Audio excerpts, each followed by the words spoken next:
আর দিন মাত্র সেই কাজটাই করবে। তাদের দীপ্ত শপথ হচ্ছে এটাই, আমরা মানুষ বানাবো। যারা ডাক্তার হলে ফাইল কি বলবে না, নর্মাল ডেলিভারির জায়গায় সিজারও করবে না। যারা কন্ট্রাক্টারি করবে, রাস্তার প্রতি, দেশের প্রতি, মানুষের প্রতি মায়া নিয়ে কাজ করবে। যারা ইঞ্জিনিয়ার হবে, ফাইলার দিয়ে ঘুষ খাবে না। যারা আলেম হবে, কিন্তু বোবা শয়তান হবে না, কথা বলবে নিশ্চিন্তে, নিঃসংকোচে, বুক ফুলিয়ে। ঠিক কিনা বলে? এরকম আলেমের বড় অভাব বলেই তো আজকে এই সমস্যাটা হচ্ছে। আজকে যখন দিনের একটা আবহ তৈরি হচ্ছে, তখন তো আবার একদল আলেমে বিরোধিতা করতেছে, একদল আলেম বিরোধিতা করতেছে। আরে নমুনা খারাপ, ইসলাম বোধের ক্ষমতা তাই আপনার তো আপনি খুশি না অনেক কোথাও আপনার এটা খারাপ লাগে যে রে, কারণ হইল ১৫০০ বছর আগে এরকম খারাপ একটা লাগছিল। নবী যখন দিনের দাওয়াত দেওয়ান শুরু করছে, ১ নম্বরে যারা বিরোধিতা করছে তারা কারা জানেন? তারা হলো ওই সময়ের যারা ধর্মীয় নেতা। ওই সময়ের যারা ধর্মীয় নেতা ১ নম্বরে নবীর বিরোধিতা করছে তারা। আচ্ছা, কেন তারা বিরোধিতা করলো? তারা তো খুশি হওয়ার কথা যে আমরা যেই কাজ করি ধর্মের মাধ্যমে ভালো মানুষ বানাইতাম চাই। তো নবীজি আসছে, আরো ভালো হয়েছে, আমরা লোক একজন সহযোগী পাইছি। তো উনারে পাওয়ার পরে ওরা বিরোধিতা করলো কেন? ওই কালে ওই সময় ধর্মীয় নেতা ছিল কারা? যারা তখন তো মূর্তি পূজা ছিল, দেবদেবীর পূজা ছিল।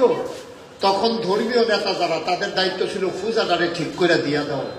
তখন তার ইসলাম ছিল না, ইসলাম আসছে মাত্র। আর তখনকার যে ধর্মটা প্রতিষ্ঠিত ছিল, তারা ৩৬০ দেবদেবীর আবাদত করত।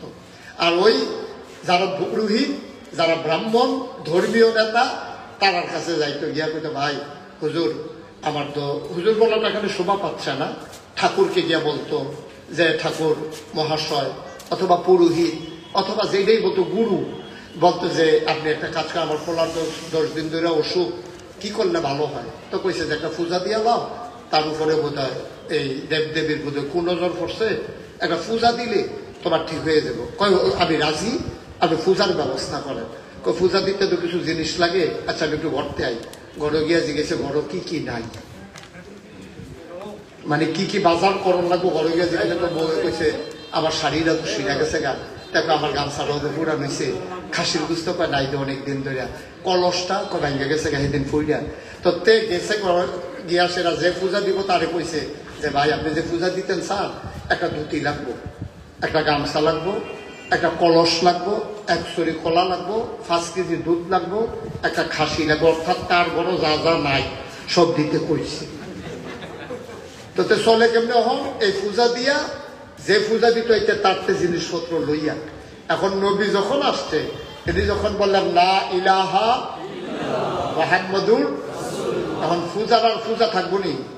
আমার কথা বলা, পূজার পূজা থাকবো? দেখি আর কলস পাইব, ধুতি পাইব, গামছা পাইব, খাসি পাইব, 5 কেজি দুধ পাইব। তো তে বিরোধিতা করতো না, বিরোধিতা কি আপনি করবেন? বিরোধিতা আপনি করবেনই, কারণ তার ঘরের যা কামাই কিন্তু এটা করে সব চলে।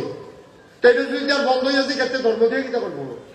তখন তো চিন্তা করছে ভাই, যে লোক এর নতুন ধর্ম এটা আটকাও, এটা বাতিল, মোহাম্মদ কাফের হয়ে গেছে, নাউজুবিল্লাহ বলবেন না? সে যেহেতু আগের ধর্ম মানে না, হয়তো খারাপ হইবই। এখন যে আমরা সবাই কাপড় সুপড় পরে আছি, এখন যদি একটা উলঙ্গ লোক আসে, তাহলে আমরা অসভ্যতাটা ছড়াতে। আর সবাই যদি আমরা উলঙ্গ হই, কাপড় পরে যদি একটা লোক খাইয়ে, আমরা সবাই মিললে কি করা, সস্তা তেমাতুনা ফেসাইয়া কি নমুনা ধরছে। নবীজের দিনের কথা বলতেছে, তাদের কাছে তো স্বার্থের উপরে আঘাত লাগতেছে, নতুন কথা মনে হচ্ছে। তার কলা শেষ, তার পুঁজি শেষ, তার টাকা শেষ, শেষে বিরোধিতা করবেই। আজকেও বাংলাদেশে আপনি খবর নিয়ে দেখেন, যারা ইসলামী শাসনের বিরোধিতা করে, যারা ইসলামী আন্দোলনের বিরোধিতা করে, প্রকৃত মুসলমানের যারা বিরোধিতা করে, নবীর দেয়া আদর্শের যারা বিরোধিতা করে, তারা চিন্তা করে যে যদি ইসলাম কায়েম হয়ে যায়, আমরা যারা স্বার্থবাজ আলেম, আমাদের স্বার্থ থাকবে না। ঠিক কিনা? তারা স্বার্থের জন্য ইসলামের বিরোধিতা করে। তারা মনে করে যেমনিটা 900 বুঝ দিয়া যেমনি শূন্য ফিরা খাইয়া লাইতেছে, আর বাঁচাম কয় বছর, কোনো মতে এমনি কাটাই দিই না আব্বা। এই জন্য তো আমি সব জায়গায় বলি, একজন মসজিদের ইমাম সে কেন শুধু ইমামতি করবে? একজন মাদ্রাসার শিক্ষক সে কেন শুধু শিক্ষকতা করবে?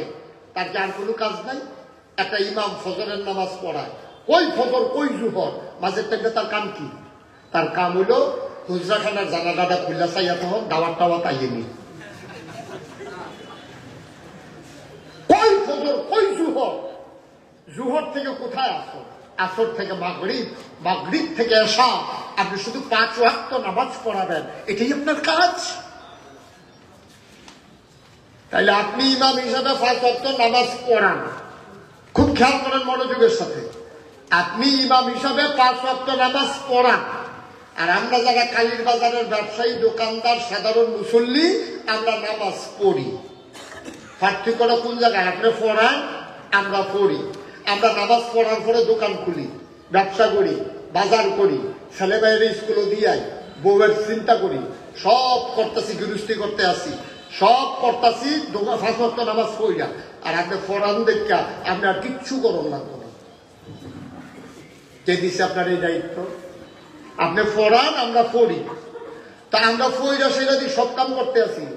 তা আপনি পড়াইলেন, ফাঁকে ফাঁকে সব কাম করেন না, এত কাম না করলে কিছু কিছু করেন। আপনি কয়টা টুপি সব বাজার থেকে কিনে আনেন, মসজিদের হুজরার ভিতরে একদিন মসজিদে ঘোষণা দিয়ে দেন, ভাই আপনার তো টুপি লাগে, আপনার যেই বেতন দেন, সংসার চলা তো কঠিন, আমি কয়টা টুপি আনছি, কয়টা মেসোয়াক আনছি, কয়টা সুরমা আনছি, কুদ্দুরা আতর আনছি, আপনারা আমার দোকান থেকে নিয়েন, অন্য জায়গার থেকে আমরা ফার্স্ট নেওয়া কম দিয়ে, তারপরও আপনারা আমার তে নিয়েন, তাহলে আমি চলতে সুবিধা হইব। ইমাম সাহেব যদি এমনি কয়, কোন মুসল্লিয়ে দোকান থেকে গিয়া টুপি কিনবো, হুজুরের দোকান বাদ দিয়া?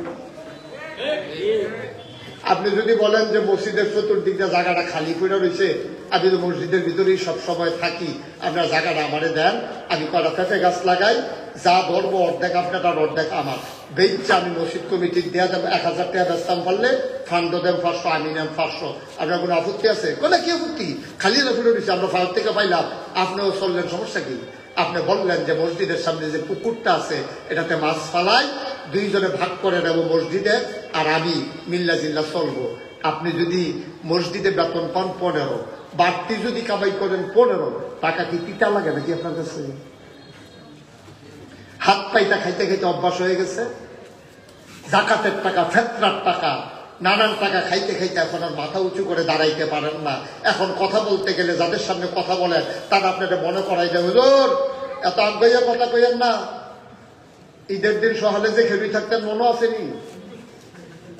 আপনার শেষ করে দিয়েছে, আপনার সাহসিকতাটা ভেঙে চুরমার করে দিয়েছে। এই জায়গা থেকে আমাদেরকে বের হয়ে আসতে হবে। কালীর বাজারের মানুষ এখন অনেক স্বাবলম্বী হয়েছে, অভাব এখন দূর হয়েছে।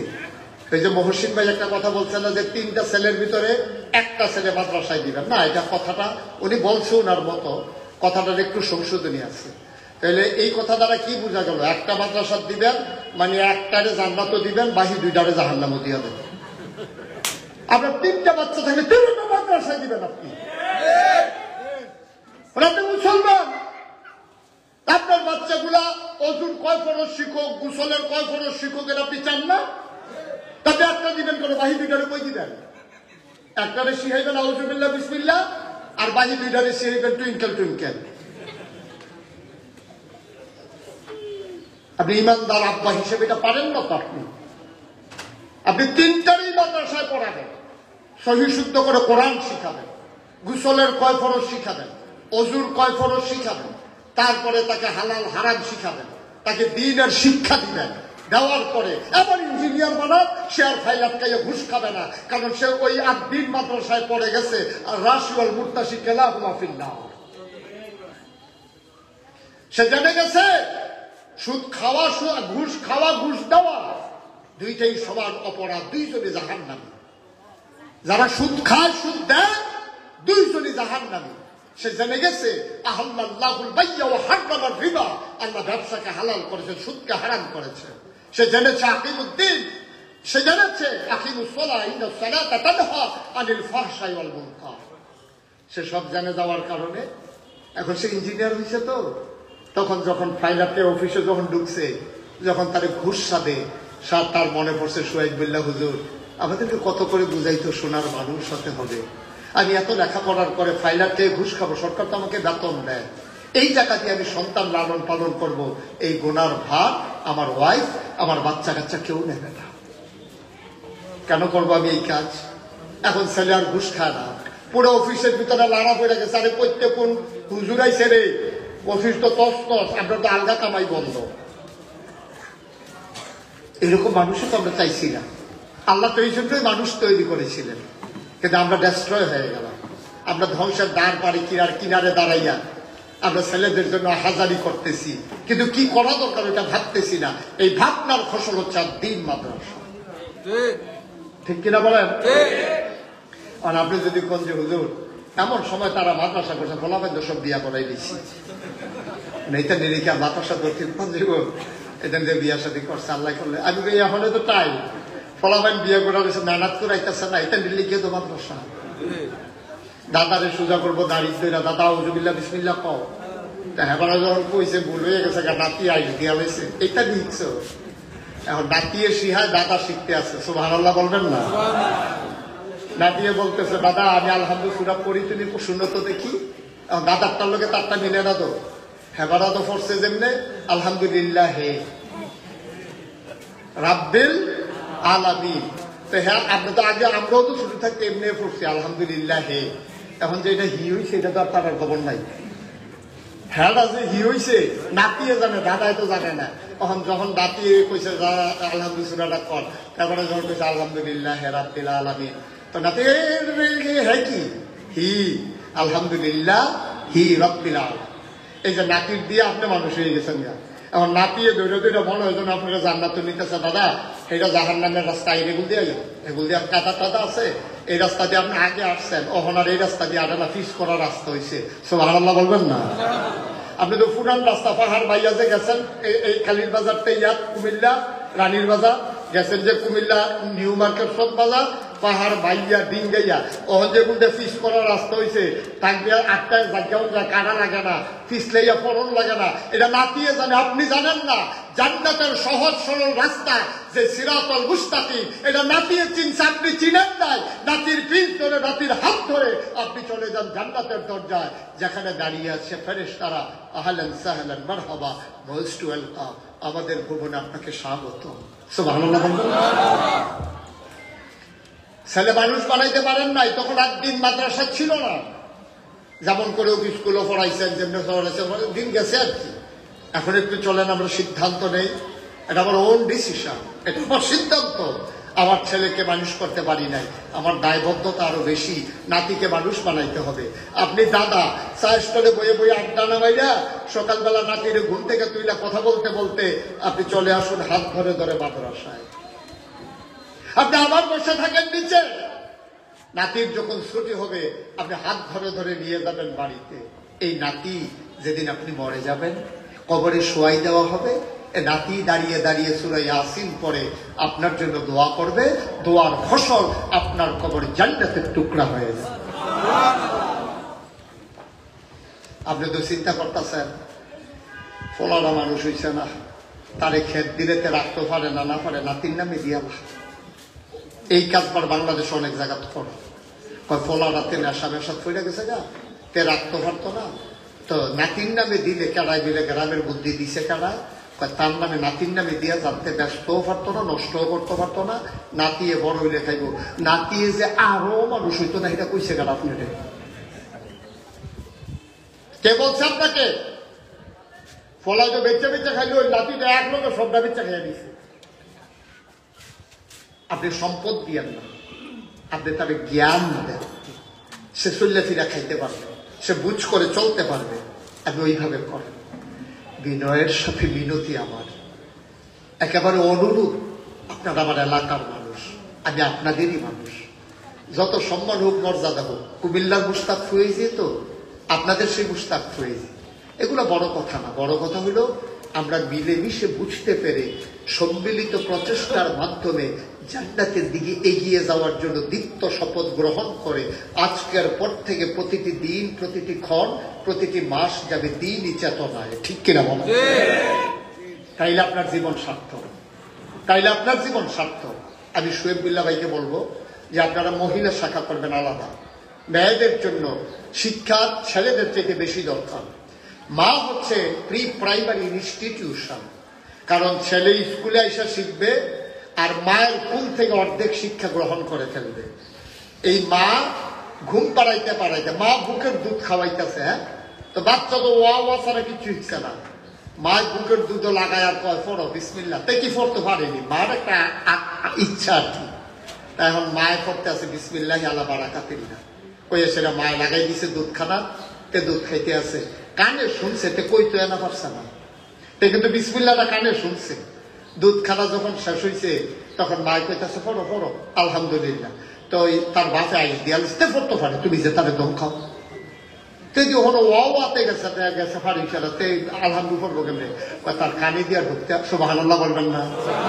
তো মায় পারে দেখতে না, তারে কইতে আছে, এখন মায় যদি নিজে না পারে তাহলে তারে কেমনে কইল, হচ্ছেও তো তাই। মায় ঘুম ফাড়াইতে আছে পায়ের উপরে বালিশ দিয়া আর পড়তে আছে কও আল্লাহুম্মা বিইসমিকা আমুতু ওয়া আহইয়া, এই কথা বইলা ঘুম ফাড়াইতে ফাড়াইতে ঘুম ফাড়াইতে আছে, ঘুমের দোয়াইটা। তে তো মাশাআল্লাহ শুনছে, শুনতে শুনতে শুনতে শুনতে এখন মায় শিখাইছে কিভাবে মুরব্বীদের সাথে বসতে হয়, কিভাবে কথা বলতে হয়, কিভাবে খাইতে হয়। অনেক ফলাফল দেখবেন খাওয়ানোর সময় এমন আওয়াজ মনে হয় যেন সুইরা লাইতেছে, অনেক বাড়াওয়ালা বেড়াইতো খাইতে লইলে দেখছি শিক্ষিত মানুষ আওয়াজে সবার পুরা টেবিল গরম করে আলাইছে। তা শিখে নাই তো, তার মাও শিখায় নাই, সেও শিখে নাই, এটা কোনো বইও পাওয়া যায় না। তার মায়ের যদি শিখাইতো বাবা মুখের ভিতরে লোকমা দেওয়ার পরে মুখ বন্ধ করে চাবাইলে আওয়াজটা বাইরে আসে না, এটা তো কোনো বইয়ে পাওয়া যায় না। এটা তো আছে, আপনার মার কাছ থেকে শিখতে হবে। আব্দুল কাদের জিলানী, আমরা যাকে বড় পীর বলি, কথাটা অথেন্টিক সূত্রে আমি পাই নাই, কিন্তু যেহেতু আমলেও কাজও লাগে না, আর যেহেতু এটা কোনো শরীয়তের কোনো দলীয় কাজে লাগে না, মাসালাতেও লাগে না, এই জন্য ঘটনাটা বলতেছি। আব্দুল কাদের জিলানী রাহমাতুল্লাহ আলাইহি, ওনাকে আমরা অনেক সবাই বড় পীর বলি, কিন্তু ওনার অনেক কিছু আমরা জানি না। উনি শুধু পীর ছিলেন না, উনি ছিলেন বড় আলেম, উনি ছিলেন বড় মুফতি, উনি ছিলেন দ্বীনের মস্ত বড় মুজাহিদ, সুবহানাল্লাহ বলবেন না। কিন্তু আমরা ফির সাহেব কই ওনার একটা সাইড করে রেখা দিচ্ছি। আর ফির সাহেব মানে কি, মুরিদের বাইতে আইব, এবার এক জায়গায় বইয়া থাকবো, সবাই দেখা করবো, মুসাফার ভিতরে টেহা দিব, এবারে কি পছন্দ করে খাওয়াইবো, খাইতে খাইতে খাইতে খাইতে মনে হইব 10-15 জন বইয়া রয়েছে, আসলে একজন শরীরের গুলমুল্লা বানাই দিয়েছে, বেড়া না বেড়ি বোঝা যায় না, ফ্যাডে ফুডে মনে হয় জনের কিতা বইয়া রয়েছে, এটা আল্লাহ জানে, একটা কিম্বুত কিমাকা, এটা মানুষের মতো দেখতে মনে হয় না। এই রফিস সাহেব বাংলাদেশ যে বইয়া বইয়া খাইবো, কোনো উচিত কথা নাই, কোনো হালাল হারামের কথা নাই, এবারে দোয়া করতে আল্লাহ এবারে দোয়ার এজেন্সি দিয়ে বানাইছে, খালি বইয়া বইয়া দোয়া করবো দোয়া করবো দোয়া করবো, ওই হেগুল দিয়ে সুদে বইরা দেখিতেছে, এগুল দিয়ে ফিটাফিট হইতেছে, নবীর অপমান হইতেছে, এই ব্যাপারে কোনো খবর নাই, ঠিক কিনা? না, এটার জন্য পাঠানো হয়নি। তা আব্দুল কাদের জিলানী যেটা বলতে চাইছিলাম, বড় পীর আমরা যাকে বলি, তিনি ছোট্ট মানুষ, তার মা, তার খুব শখ, তার বাবার শখ বড় আলেম বানাবে, তখনও তিনি ছোট্ট মানুষ। পার্শ্ববর্তী মাদ্রাসার দরজায় নিয়ে গেছে, মা বুরকা পরে পর্দা করে, মা গিয়া ডাক দিছে, এই তোমরা বড় হুজুরের কিন্তু ডাক দাও, আমার ফুতের ব্যাপারে কথা বল। তো বড় হুজুর যখন আইছে, এমনি পর্দার আড়ালতে পেতেছে, হুজুর আমরা তো গরিব মানুষ, তো টাকা পয়সা নাই, আপনার মাদ্রাসার আমার ফুলার, তার নাম আব্দুল কাদের, তারে দিয়ে গেলাম, তার আব্বারও খুব শখ, আমারও শখ, তার হুজুর বানাই দিবেন, আউযুবিল্লাহ বিসমিল্লাহ কিন্তু শিখাই দিবেন, তার এই প্রথম মাদ্রাসা দিয়ে গেলাম। তো হুজুর অন্য ফলাফলের পড়া টড়া শেষ করে নতুন ছাত্র আব্দুল কাদের কই, লাব্বাই কে উস্তাদ, যে উস্তাদ আমি তো হাজির, এখানেই আছি আমি, এদিকে আসো, সামনে আসো। সামনে গিয়ে বসতে পড়ে, হুজুর তো সবক দেবে, বলতেছে যে উজু আছে, হুজুর আমার উজু সব সময় থাকে, মাঝে মাঝে ভেঙে গেলে আমি আবার উজু করে নেই, সুবহানাল্লাহ বলবেন না। কোনো কারণে যদি উজু ভেঙে যায় তাইলে আমি আবার উজু করে নেই, আম্মা আমাকে এটা শিখাইছে, সবসময় উজু অবস্থায় থাকতে হয়। আচ্ছা দেখছেন মা, কিন্তু এইমাত্র পয়লার দিন মাদ্রাসা আইছে, এখন এই একদিন মাদ্রাসা কি 50টা ছেলের ভিতরে একটা ছেলে পাওয়া যাইব যে মায় তারে আউজ করার পরের থেকে, কথা কোয়ানোর পরের থেকে তারে শিখাইছে সবসময় উজু থাকতে হয়? শিখাই নাই তো কেউ। আব্দুল কাদের আহমদও শিখাইছে। এখন সে আইসা বসছে, সে বসার পরে বসছে এরকম নামাজের মতো, পা ভাঙ্গা, নামাজে যেমনি আমরা বসি এমনি হুজুরের কাছে বসে নিচের দিকে চাইয়া রয়েছে। হুজুরে এই বোয়াতে শিখলো কেমনে, কি আদব, চোখের দিকে তাকায় না উস্তাদের, আবার বিলে তার উজু আছে, তারপরে 24 ঘন্টা ওষুধ থাকে ভাগ্যা গেলে কইরা লাই আজব কারবার তো। হুজুরের সব দেখে বুঝছে যে এটা সাধারণ কোনো বাচ্চা না। হুজুর বলতেছে পড়ো বাবা, আউযু বিল্লাহি মিনাশ শাইতানির রাজিম। হুজুর এই কথা বলে চুপ করে আছেন। এখন ফলায় পড়া শুরু করছে, আব্দুল কাদের জিলানী পড়া শুরু করছে, আউযু বিল্লাহি মিনাশ শাইতানির রাজিম, বিসমিল্লাহির রহমানির রহিম, আলিফ লাম মিম, যালিকাল কিতাবু লা রাইবা ফি, হুদাল লিল মুত্তাকিন। সুবহানাল্লাহ বলবেন না? হুজুর অবাক বিস্ময়ে তাকিয়ে আছে। ওইটা কি? তার মাই কইল কি তে করতেছে কি? তার মাই দি কইল আউযু বিল্লাহ বিসমিল্লাহ শিখাইতাম, তে যে আব্বু লিখতে আছে আমারে হালাইয়া। হুজুরে জিজ্ঞেসে থামো থামো। কয় হুজুর থেমে দিতাম কহ। কয় না হইলে আমি না কইলে কই গিয়া থামলো? কয় 15 ফাড়ার আগে না। জোরে বলবেন না সুবহানাল্লাহ? কয় পাড়া? 5 বছর ধরে মাদ্রাসা পড়তে আছে তে 25 দিন হইছে আইছে। কোন দিন এটা? কথা বলা কোন দিন? কয় ফাড়া? হুজুরে কয় তার মারে ডাক দেবে, তার মারে খবর দে। এবার এত বড় মিশা কথা আমার লোকে কেমনে কইল? ইয়া কইছে হুজুরে ছাতা আপনার কাছে তাড়াতাড়ি যাইতে। হুজুরে এবিডির বড় মাথা তাইছে কি হারে আমার গলায় কি জানি বেয়াদবি করছে। এখন তো গার্জিয়ানের মাথাতে আইয়ে না, আমার শুনতে ফিরল তো হইছে আর কি, এরকমই হইছে আর কি। আমরারে মাদ্রাসা দেওয়ার সময় আমরারে আব্বা, আমার তো 11 বছর বয়সে আব্বা মারা গেছে। আব্বা যখন স্কুলে নিয়ে ভর্তি করাইছে চা আর দিদি ফাড়াইবেন, ঘুষত জনশৈল রাতে সমান করে লাগবে, দপ্তাই নেবেন ফিটকে। এর মানে ফিডার লাইসেন্স দিতেছি না আমি, এটা বলি না। আপনি বুঝাইয়া শোনাইয়াই পড়াবেন, কিন্তু প্রতিষ্ঠান শাসন করেছে। আপনি প্রতিষ্ঠানের বারান্দায় দাঁড়াইয়া আপনি শিক্ষকরা গালাগালি করছেন। আপনি কি করছেন জানেন? একজন জ্ঞানী মানুষ বাইতুল মুকাররমের সম্মানিত খতিব, উনি বলেছিলেন বেয়াদব ছেলেকে আদব শিক্ষা দেওয়া যায়, কিন্তু বেয়াদব গার্জিয়ানের ছেলেকে কখনো মানুষ বানানো যায় না। গার্জিয়ান যদি বেয়াদব হয় এবার আর ফুজি ভালো হইতো না, জীবনও ভালো হবে না। আপনি যদি নিজে বাপ হইয়া যদি বেয়াদবি করেন, আরে উস্তাদে আমার ফলারে মারছে, আমার কথা কি দেখেন? এখন আমার কথা কি? উস্তাদ তার ছাত্রকে মারছে নাকি চুরির ধরে মারছে নাকি? উস্তাদ মারবে না তো মারবে কে? সে মানুষ বানাবে আমার বাচ্চাকে, মারবে, পিটাবে, আদর করবে। মারানা শিখ দেখলেন রাইতে 3টার সময় যা উস্তাদে উঠতা, আপনি যখন ঘুমান আর আপনি যে প্রতিষ্ঠানে দিয়েছেন, রাইতে 3টার সময় হুজুররা উঠতা অজু করাইয়া তারে খাওয়াইয়া টাওয়াইয়া হাসির কথা কইয়া তারে ঘুম ভাঙ্গাইয়া রাইতে 3টার সময় হুজুরও সোজা, আপনার ফলায়ও সোজা। আপনি তো ঘুমাইতেছেন, আপনি না বাপ? হ্যাঁ, তো উস্তাদের আব্বা রাখতো না, কামাই করে উস্তাদের কথা মনেও থাকতো না। তেহা দিলে আপনারে দিব, বাপ ডাকলে আপনারে ডাকবো। আপনি এত বেড়াগিরি দিয়ে চা খাইবেন আর কইবে আল্লাহ করলে হাফেজ হইছে। আপনার কি অবদান আছে হাফেজ বানানোর পিছনে? সব অবদান তো উস্তাদের। আপনি কোনো টেহা না দিছে, টেহা দিয়ে হুজুর কিনা যাবে?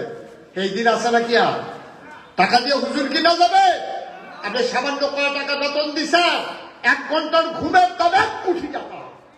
উস্তাদ ঘুম বাইট দিয়া আপনার ফলারে মানুষ করার জন্য ব্যান্ডায় 2টা সেরা তারে পড়াইছে, এটার দাম কয় কোটি টাকা ফিটা দিছে দেখা আপনি বিশাল লই যাইছেন, মামলা করতে থানাত গেছেন গা। আপনার ফলা মানুষ বানাইবে? এত সুজা, এত সুজা আপনার ছেলে মানুষ বানানো? দয়া করে আসল কাজটা করেন। তখন আব্দুল কাদের জিলানীর আম্মা দৌড়াইয়া গেছে, হুজুর আমার ফুটে কি কোনো বেয়াদবি টেয়াদবি করছে? এত তো ছোট মানুষ, তো কিটা কোনো বুঝছে না, এরকম কিছু কাম করছে, আপনি বলে রাগ হইছেন? কাগো রাগ তো তার লোকে না, আপনার লোকে না। আপনি কইলেন কি, কইরা রাখছেন কি? কই কি কইছি? আপনি না কইলেন আউযু বিল্লাহ বিসমিল্লাহ শিখিতাম, তেদি 15 ফাটার আগে থামে না। এই ভিডিও কইতাছে হুজুর ওখানে আল্লাহ সাক্ষী, আমি তার একদিনও পড়াইছি না, দোয়া দুরুস পড়াইছি, কেমনে অজু করণ লাগে এটি শিখাইছি, কেমনে বোয়া লাগে এটি শিখেছি, কিন্তু তাহলে আমি কোরআন শরীফ পড়াইছি না। তো হুজুরে কয় তাইলে শিখলো কেমনে? তখন হুজুরের মাথা তাইছে, কয় আপনি যখন বাচ্চাটারে দুধ খাওয়াইতেন তখন কি করতেন? কারি তারে দুধও লাগাইয়া চিন্তা করতাম আমার তো কোনো কাম নাই, তো বইয়ে বইয়ে কোরআন শরীফ পড়তাম। পড়তে পড়তে হুজুর আমার 15 ফাটা মুখস্থ হয়েছে। 2-2.5 বছর যে তারে বুকের দুধ খাওয়াইছি, একদিকটা পড়তে পড়তে 15 ফাটা মাশাআল্লাহ মুখস্থ হয়েছে। হুজুরে চিল্লান দিয়া কয় 30 ফাটা মুখস্থ করলাম নাকি রে? যদি 30 পারা মুখস্থ করতেন আমার আব্দুল কাদের 30 পারাই মুখস্থ হয়ে যেত। সম্মানিত এলাকাবাসী আমার, আপনারা আমার ঘরের মানুষ। আমি মাদ্রাসার তারা দাওয়াত দিয়ে আনছে দেখে মাদ্রাসার পক্ষে কথা কইতেছি এটা মনে করেন না। আমি আপনাদের পক্ষে কথা বলতেছি। আপনার ছেলে মানুষ হলে সবার লাভ, দেশের লাভ, জাতির লাভ, আপনার লাভ, বাড়িওয়ালার লাভ, গ্রামবাসীর লাভ, এলাকাবাসীর লাভ, ওটা বিশ্বের লাভ। ঠিক কিনা?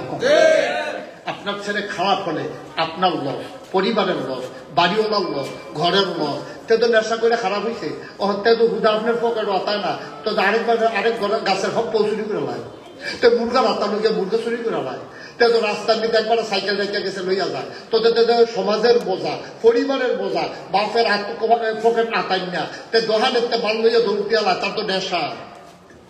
ভালো হইলে সবার লাভ, খারাপ হইলে সবার খারাপ। সুতরাং মনে করেন না যে আপনার খুব খারাপ হলে আমি কি থাহামনি, আপনি থাকবেন না, এই ছেলে আপনার জাহান্নামের কারণ হবে। কিয়ামতের ময়দানে ডাক দিয়া বলবে, আল্লাহ তুমি আমার জাহান্নাম দিতে আসো। আব্বাই কো এবারে নিজে গিয়ে মুসলিম লইয়া বইয়া রয়েছে, মসজিদ জুহর পড়তে গেলে একবারে আশা বইয়া ইয়ে আমার খবর রাখছে আব্বা, আমার মাদ্রাসা দিছে আব্বা, কোরআন শিখাইছে আব্বা, আর আজকে আমারে তুমি জালো দিয়া দিবে আল্লাহ জাহান্নামে। আব্বা কো আব্বাই জান্নাত থাকে কেমন আমারে জাহান্নামে দিয়া। বাবা ছেলেকে ডাকা হবে, বলবে যে এটা আপনার ছেলে হয়? কহ আপনি যে জুহর পড়তে মসজিদে গেছেন তারে ডাক দিচ্ছেন, ঝামেলা। তাহলে ফুইলা ফুইলা কয়দিন ডাক দিছি, তে কথা বলে না। কয় আপনি যে জুহর পড়তে নিয়ে আসা বইরাইছেন, আপনি ফলার খবর লইছেন না, মাইয়ার খবর লইছেন না, আপনি আইসেন মসজিদে বউয়ের সাইডে দিয়ে রাখছেন, কান্দির বার গিয়ে মার করে ঘুরে কি কারবার কি কারবার কি? আর দায়িত্ব অবহেলা করা যাবে না আব্বা। অনুরোধ আমার, আপনার ছেলে বড় হয়ে গেছে, নায়না স্কুলগুলার লাইন দৌড়ান না দিয়া যান, লাইন দৌড়ান, লাইন খ্যাত বেচা ফলাফেন পড়ান, খ্যাত বেচা পড়া। আমি এরকম অনেক কতগুলো পরিবারকে চিনি যে যারা জমিন বিক্রি করে ছেলেদেরকে লেখাপড়া করাইছে, আর এই ছেলেরা পুরো গ্রামহল কিনা লাইছে। আমি অনেকগুলো পরিবার চিনি, আপনি আমার সাথে ব্যক্তিগতভাবে বললে আমি বলে দিতে পারবো। ফার্স্টারে মানুষ বানাইতে গেলে খ্যাত বেচছে, খ্যাত রাখার চিন্তা করছে না। তখন ফার্স্ট ফুতে মা বাপের হজ করাইছে, গ্রাম কানির পরে কানি গাড়ি বাড়ি কিনছে, এই জায়গা কিনছে, বাড়ি করছে 5 তলা। এখন সুন্দর করে বাপে মা বারান্দাত বইয়া বইয়া বাতাস খান, মানুষ বানাইছে। যে আসুন, যেহেতু সুহরের রক্ত হয়ে গেছে, বিনয়ের সাথে আমার বিনতি, আসুন আমাদের বাচ্চা কাচ্চাগুলো জন্ম দিলে বাপ পাওয়া যায় না, আমরা মানুষ উপযুক্ত সন্তান বানাই। আপনি নিজের বাচ্চা দেবেন, আপনার ভাইরার বাচ্চা আছে, আপনার ছোট ভাইয়ের বাচ্চা আছে, আপনি মানুষ বানাবেন। আর দিন মাদ্রাসার স্বার্থে না, আপনার স্বার্থে লাভ হলে আপনার হবে। আর দিন মাদ্রাসা কি লাভ করলো সেটা আপনার চিন্তার দরকার নেই। আমার ফলরে আমি মানুষ বানান লাগবে, এটা আমার দায়িত্ব। এই লাভের থেকে আপনি দেন, আপনার ছেলে মানুষ হবে, কিয়ামতের ময়দানে আপনার বাচ্চাটা নাজাতের উসিলা হবে। সবাই করে না আমিন। ওরা যে সমন্বিত প্রচেষ্টা শুরু করেছে, এখানে সব স্বাদ পাবে, সব ফ্লেভার পাবে। অনেকটা আপনার এই যে ফলের জুস বানায় দেখবেন, আপনারা বুঝছেন যে হুজুরে এখন বাইক ছেড়ে দিব, জায়গাও দরকার না, এত বুদ্ধি হয়েছে আপনার। তারা আপনি তো বাইক ছাড়লেন, আপনি যাবেন, আপনি তো আগে আব্দুল রিসিভ দিতেন। একটু কথা শুনেন, আমি শেষ করে দেবো তো, ঠিক আছে? আমি শেষ করলেন, আপনি উঠবেন। ফলের যে জুস বানায় দেখছেন, মেশিন দিয়ে, ব্লেন্ডার মেশিন দিয়ে যে জুস বানায় দেখছেন, আপনারা খাইছেন না? তো গেলে কয় কি এর জুস, তো কেউ কয় আমের জুস দাও, কেউ কয় আনারসের জুস দাও, কেউ কয় বালতার জুস দাও। আর আমি সবসময় জুসের দোকানে গেলে কই ককটেল জুস দাও। ককটেল জুস মানে সব ফল মিলাইয়া, আম, তারপরে কি কয় মালটা, তারপরে গিয়া আপনার আনার, তারপরে আপনার আনারস, সব মিলাইয়া একটা জুস বানাই দেয়। এটাও আছে মিক্সার, ককটেল জুস কয় এটা, মানে সবকিছু সব ফলে মিক্স জুস, মিশানো একটা জুস। তাইলে আপনি কি হইল, আমও খাইলেন, আনারও খাইলেন, মালটাও খাইলেন, এক টেহার ভিতরে সব জাতের জুস খাইয়া লাইলেন। সুতরাং আপনি যদি একবার পড়ান সকালে বক্তব্য, এরপরে লইয়া যান কিন্টার গার্ডেনও, এরপরে লইয়া যান গানের স্কুলও, এরপরে লইয়া গেছেন নাচের স্কুলও, এরপরে লইয়া গেছেন আপনার টিউশন করার জন্য, তাহলে আপনি 5 জায়গা নিয়ে ফলারে যা শিখাইবেন, আর দিন মাদ্রাসা পরিকল্পিতভাবে মিক্স জুসের ব্যবস্থা করেছে। এখানেই সঙ্গীত হবে, এখানেই ছেলের ব্যায়াম হবে, এখানেই ছেলের মেধার বিকাশ করবে, এখানে ছেলে ইংরেজি শিখবে, এখানে ছেলে আরবি শিখবে। সুবহানাল্লাহ বলবেন না? এক পয়সায় যদি সব পাইয়া লাই, এ তো সবাই হেয়ানকত লইয়া দৌড়নের একটার ভিতরে সব পাইয়া লাইলাম আর দিন মাদ্রাসা খারাপ কি? সুতরাং আমি বিশ্বাস করি ওরা যা করবে, ওরা স্বপ্নবাজ মানুষ, ওরা এগিয়ে নিয়ে যাবে এই এলাকাকে, উন্নতির চরম শিখরে আরোহণ করিয়ে দেবে। আসুন সবাই মিলে ওই ঐক্যবদ্ধ প্রচেষ্টায় আমিও হই একজন গর্বিত সেনানী, আমিও হই গর্বিত সৈনিক। আজকে যে আমি আসলাম, তা আমিও তো এটার ভিতরে একীভূত হয়ে গেলাম, আমিও তো আপনাদের একজন হয়ে গেলাম। আমি যে কথা বললাম আপনাদের জন্য বলেছি, তো বলে হুজুর আপনার লাভ কি? আমারও লাভ আছে, আমারও লাভ আছে। এই সমাজটা সুন্দর হলে, আমরা যে সুন্দর সমাজের স্বপ্ন দেখি, এই স্বপ্ন সমাজ বিনির্মাণে আমিও যেন একজন ভূমিকা